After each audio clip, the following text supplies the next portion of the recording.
Hello and welcome to Tabletop Oddity. My name is Jay, and today I'm going to be looking at 7 reasons why I think Star Wars Legion will be a success. Now, some of you may remember my 7 potential problems, which I'll try and put up here. The amusing thing about that one is that people would be like, oh yeah, I agree with 1 and 5, but the rest, nah. And then another person would be like, oh yeah, 3 and 6 are okay, but the rest I don't get.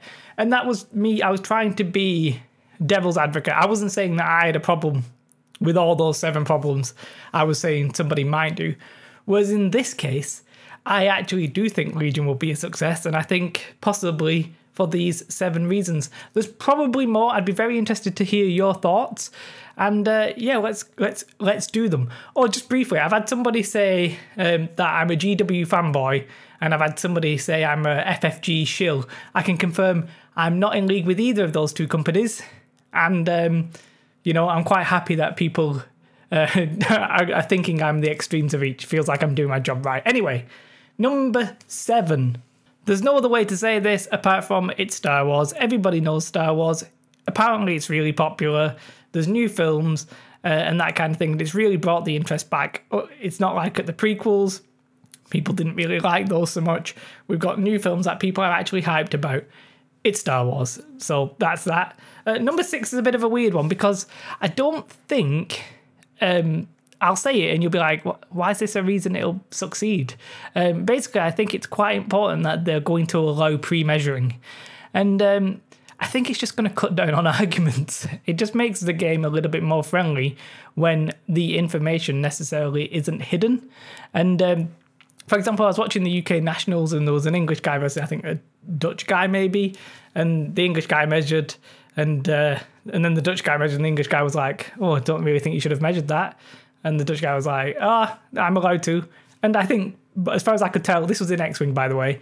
I was like, I think he's allowed to measure it. But it created a little bit of needle that I just don't think needs to be there in this kind of game. Maybe in X-Wing it needs to be because part of the game is guessing distances and that kind of thing. I quite like that it's open and it just takes that. You know, there's no chance of like, oh, I've accidentally put the movement template here. Oh, do you know what I mean? It simplifies things, and that is something I like.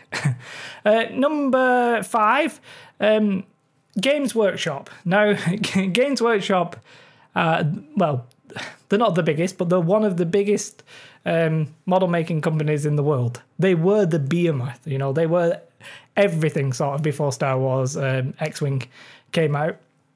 And they've got shops in most towns and cities, at least in the UK and I think in America and that kind of thing. But a lot of people don't like Games Workshop. Games Workshop have done a few questionable things that have put quite a few people off. They got rid of fantasy. You know I was an old fantasy player. Some people didn't really like that. I say they got rid of it. They changed it to Age of Sigmar, and yeah, some people still not happy. And I don't really blame them. But I think a lot of people might be just hear Games Workshop and be like, aren't they that really expensive modelling company? And yeah, the prices are quite expensive. I still think the models are like fantastic.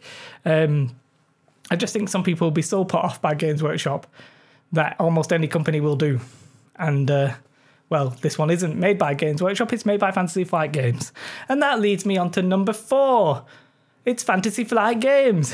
Now, obviously, I realise that's pretty much the same coin, but what I'm saying here is FFG are like one of the only people, or one of the only companies that could really stand up to Games Workshop and be a proper competitor. Yeah, obviously we've had War Machine, but I wouldn't say War Machine really got into the general public's mindset quite as much as Star Wars Legion will, and you know 40k kind of thing. Where X-Wing became the most popular selling miniature collectible game. Whether or not it has since 8th has come out, I'm not so sure. But for now, the last 2 times we've seen the stats, FFG with X-Wing, the most popular game. So they've obviously got quite a decent track record of making miniatures. And those miniatures were pre-painted, and even that was okay.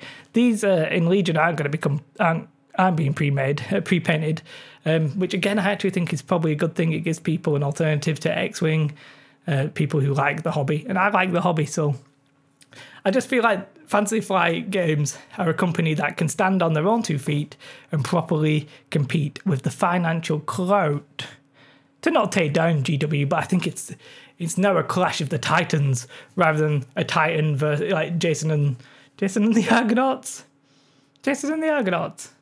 David and Goliath.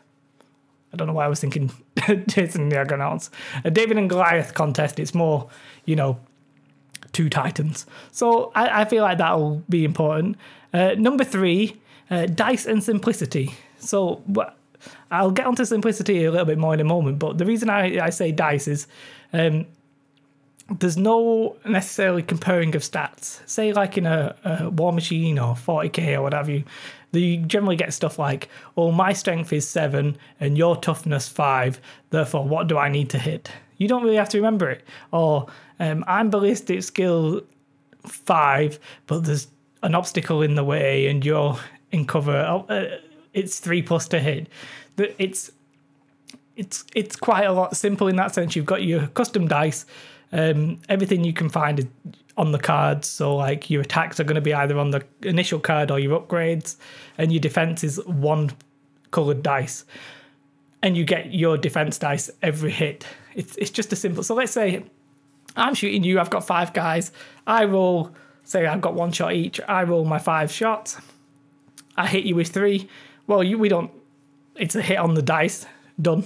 Then we compare, you then get your defense roll. Well, you get whatever colours on your card and you get however many hits. So you get 3. You roll them, if you block it, you block it. Like, in theory, that's just a simpler method of play, I think. And I think that's what, FFG are going for. And I think that's really quite a good thing. So, yeah, moving on to number 2, there's no bloat. Because it's a new game, you don't have stuff like, say for example, in 40k right now, I think Forge World are releasing a model that's like £300 or like $350 or whatever it is. Now, are those models legal in tournaments? Should they be?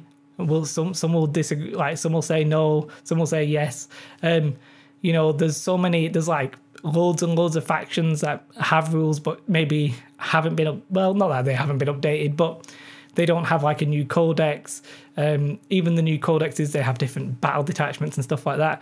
Now, obviously, like GW, they'll tend to release a new edition. And in the new edition, it sort of like resets. It's like, right, all the bloat in the past one is done. Now we're doing this new edition. It's simple, crack on. But it just, because the games are so big, the bloat is sort of inevitable. Now, you will get bloat in Star Wars Legion, especially with more and more units, and if they ever get different armies, that kind of thing. But the fact that it's fresh right now means it's not there. It might become eventually a problem, but I feel like they're taking steps to, try and keep it focused. Like everything's on the cards, so it's not like your army creation is anywhere but the main rule book and then your cards. Whereas in 40k, it might be like, well, my own codex has this, but the main rule book has this. I can pick and choose, and here you have to show your opponent like what you've done, kind of thing. So I feel like it's a good time to start a new fresh game that's probably going to be popular. Is a good time to start, and it's probably going to be popular because of Star Wars. Leading back to number 7, number 1 is new sales model. So it seems that the sales model of X-Wing is not being used for Star Wars Legion. It seems like we're getting something sort of like not completely different, but quite different enough. Apparently, I can't remember where I saw this, but stockholders or shareholders in FFG had said that they weren't happy with the customer perception of the X-Wing model. Now, in X-Wing, you can buy 1 ship, but all the upgrades you want are really on 3 or 4 different ships, so you have to buy those just to fly this. We're not necessarily getting that. We might get that a little bit. I think that's inevitable. But the good thing is, whereas in X-Wing, the upgrades you want might be on 3 or 4 ships, they might be different faction ships. You might be a scum player, but you might need the rebel ships. You might need Imperial ships. And I don't want to buy those. Maybe I'm scum through and through, which I am, by the way. But no, I'm not actually. I'm actually an Imperial player. I prefer them. But my point being that you don't have to buy different factions in Star Wars Legion. What it seems to be at the minute is that almost every unit has a parallel, a mirror version of it. So the Stormtroopers equal the Rebel Troopers. And now you get upgrades for generic upgrades, say like a frag grenade, but that frag grenade is actually in both. So, and then you'll get upgrades that are specific to Stormtroopers or specific to the Rebel Troopers. You're not going to use them for anything else. They're just going to be in that pack, and that's fine. But say like a grenade, well, you might eventually need that for another unit. But at least you'll be able to buy your faction's version of it. Like if I'm an Imperial player and eventually there's an elite Stormtrooper unit that comes out and they've like got an upgrade that I can actually use on the old Stormtrooper unit, well, I don't need to buy a Rebel unit to get it. The Rebels will still probably have access to it because it'll be a neutral card, but it'll be in the Rebel Trooper Elite versions rather than just the Imperial version. So to me, it's like a slightly better sales model than X-Wing, and I actually quite like. I don't hate the X-Wing model. The model. When I say I don't hate the X-Wing model, I don't hate the X-Wing model. Like the way that they sell the models, I should really say. I feel like eventually that'll become a big boon. You only need to buy your faction to get everything that you could possibly have access to. I think it's actually quite important, and it's possibly a difficult message to get across, but I think a lot of people, when you tell them in X-Wing, like, oh, pick a faction. Oh yeah, you're gonna have to buy ships from other factions. But why? Oh well, those upgrades literally only come in those packs. It's like, oh, that's a bit crap. Whereas in this, it's like, okay, pick a faction. Oh, you want an upgrade? Yeah, you could. Oh yeah, so your Stormtrooper upgrade, you're really gonna want this elite upgrade. Oh, how do I get that? Oh, you just buy the elite upgrade one for the Stormtroopers. Oh, you can use them as well. Oh, that's good. I mean, it's not great, but it's all right. At least you don't have to buy the Rebels. So for me, it's better. And I honestly do think that Star Wars Legion is going to be a massive, massive success. And I'm not just saying that, but like I think since me and Katie started doing YouTube, we were going to do 40k, we were going to do X-Wing, and then Legion was announced, and like I got excited for it, and I've seen quite a little bit of growth in the channel, especially since it's quite new, and it's all to do with Legion. And I feel like the excitement's definitely there, and you know, I'm excited. I think it's going to be one of the most popular games. I think it's going to eventually probably be the competitor with 40k, and then you'll sort of have X-Wing in its sort of own battle with, say, like Guild Ball and all those kind of skirmish games, and obviously X-Wing's going to be the king there. And I'm just excited about this, you know, two Titan battle. Those are 7 reasons why I think it will be a success. Let me know your thoughts. I'm sure there's going to be more. Let me know why you're excited for Star Wars Legion, because I'm sure you probably are if you're watching this video. And yeah, as ever, do like, subscribe, and have a most beautiful day. Goodbye.